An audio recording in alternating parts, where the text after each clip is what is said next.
Well, that was Ross Hawkins reporting there, and Owen Paterson, former Secretary of State for Environment, Food and Rural Affairs, campaigned for Brexit during the campaign. He is on the line. Good morning to you. Hello, John. Good morning. Worrying, isn't it? No, I really don't agree with the doomy statements there.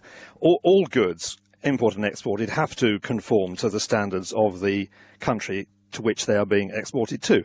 So at the moment, we have conformative standards.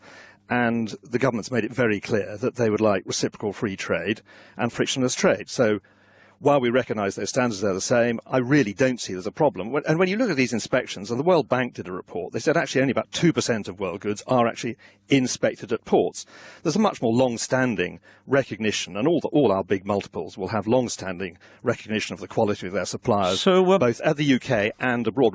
What's really important, quickly as we're short of time, is I see a massive opportunity for our domestic industry. If you look at the business pages today, Muller, which is a wonderful example of German English cooperation in my constituents, is actually going to spend yet another £100 million, because they see great opportunities for import substitution. I was at Arla last week, another European company in my constituency, absolute top-class modern investment going, and they see export opportunities too.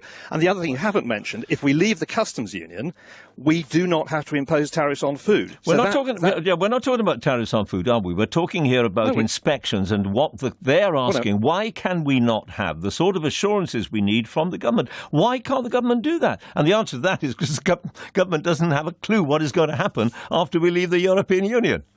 No, I think we can. I think the government's made it very clear they would like reciprocal free trade. We have recognition of and conformity standards. It has to be inspected. And that should carry on. But you've also, your opening rather alarmist statement about food prices going up. I see exactly the opposite. What is what they are saying? It's what they are saying. We heard Steve Davis there, who's been in the business for 30 years. I mean, he should know a thing or two about it, shouldn't he? Yes, but I do not see that if we bring in our own inspection regime, which we will probably do at destination, not at ports. When and where and how? Is going to be hugely expensive. Well, you have to ask the government that. Precisely. Well, we can, but of course we don't know the answers because they tell us they don't know what sort of deal there will be after we leave the European Union, which is the whole point of this piece.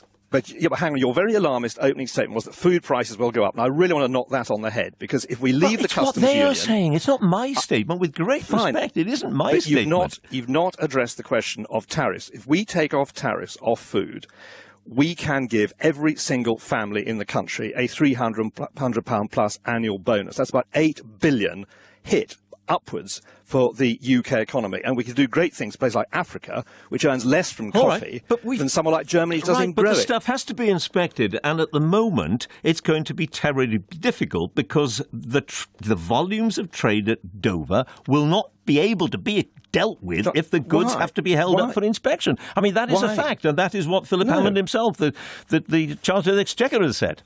I just don't agree. Why is it going to be difficult? At the moment, our standards conform. Because it doesn't exist at the moment. We have inspection systems, and the government's stated aim is its preferred option is reciprocal free trade on the basis of the current standards. So the Chancellor's got it wrong?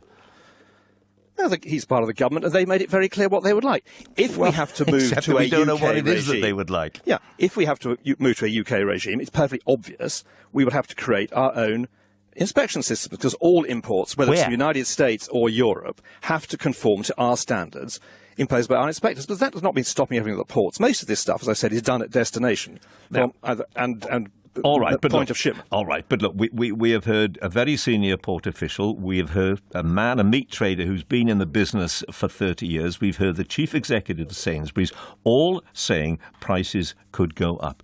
They're all wrong? No, because the assumption is that all existence stop on the 30th of March 2019 when we leave. That will not happen. Existing systems will continue to be in operation. But they won't, will they? They won't. They won't. That's the whole point. Because if we do a particular deal with, let's assume that we say to Holland, all right, you can carry on bringing in all your chicken breasts. We'll buy all your chicken breasts from you, and they won't have to be inspected because we've already got, we trust you. Then every other country from whom we buy meat is going to say, oh, we want the same deal. And we will say, well, actually, you can't because it has to be inspected. I mean, how is it going to work? No, let's go back. We have conformity at the moment. We recognise their standards, they recognise ours. There is absolutely no reason why, if the European Union is sensible, we do not do a free trade deal recognising... But we have a deal with them which will end if we do not cement it in some way or another. That is the whole point. Yes, John, obviously, if there is absolutely no arrangement at all, there will be difficulties, but the government will be working on a plan that if it falls to us to do our own inspections, we will have our own inspection regime. All right. But that is why I just don't see this is going to be... because at the moment the food industry hasn't got a clue what's going to happen in a very short time, and they are worried. Yes, that's why we want to get on with the negotiations. And that's why the Prime Minister is going to Florence to outline where we want to go. Owen Paterson, thank you very much.